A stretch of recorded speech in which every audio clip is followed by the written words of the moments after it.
Good evening. Today is December the 17th. My video today is going to be Only God. We have to look at God's plans. A lot of times we have trouble realizing that God's timing is always perfect. We get impatient, worried, and a number of other emotions when we remove our trust in God.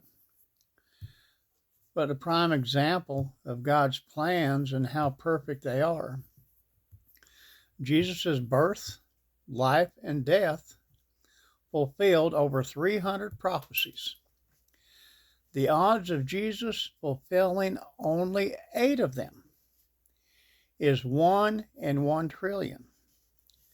And to put that into perspective, it would be like covering the entire state of Texas 2 foot deep in silver dollars and having only one marked and mixed up with the rest of them. That would be the odds of him fulfilling just 8, and yet he fulfilled over 300. God's hand is always working. He sees everything from beginning to end, and he's everywhere. He's with us at all times.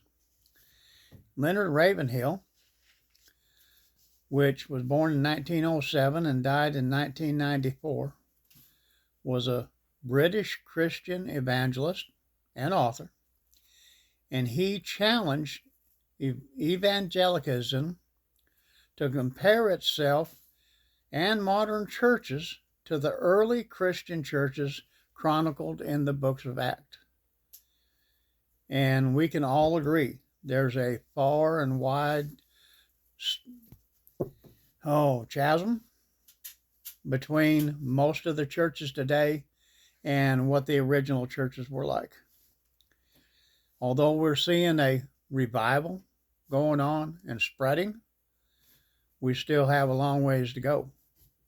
But I'm faithful in believing that we're just at the beginning of it. I see so many powerful things moving. Leonard Ravenhill had a quote, and it spoke so much about obedience to God and following what he puts before us. He said the opportunity of a lifetime needs to be seized during the lifetime of the opportunity. Obedience has a window of opportunity, and it's dependent on you following it.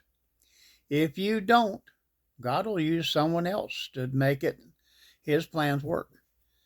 And a prime example of that is I received a word from the Lord that I was supposed to get up and share in church. And this was early on. I just started really walking in what God had put before me. And I'm arguing with God about it. I didn't want to get up. I'm like, God, I can't do this.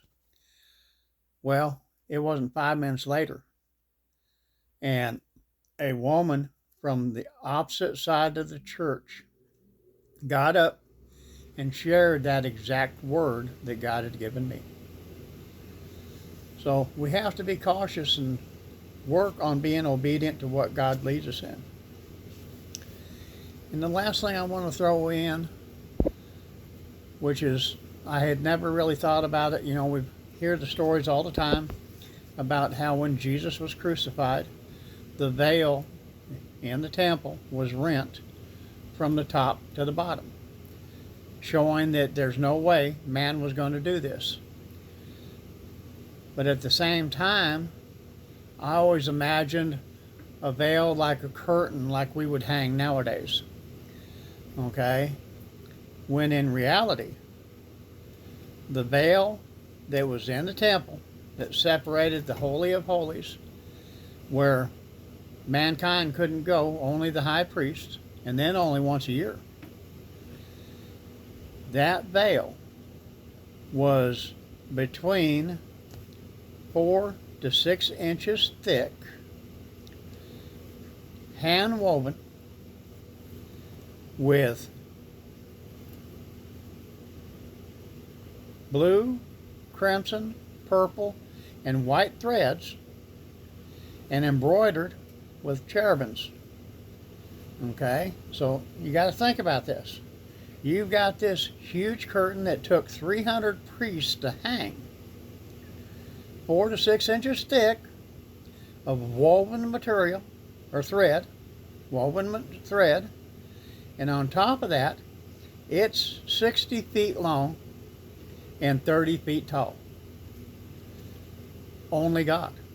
There is absolutely no other explanation for it tearing on how it could be tore. It had to be God.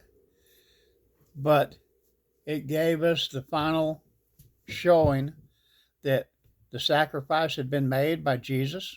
It completed what the perfect sacrifice by the Lamb of God.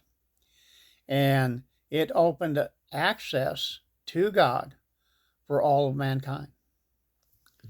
So I hope this inspires you and enlightens you. And I pray blessings over each and every one of you. I love you. And I will talk to you tomorrow.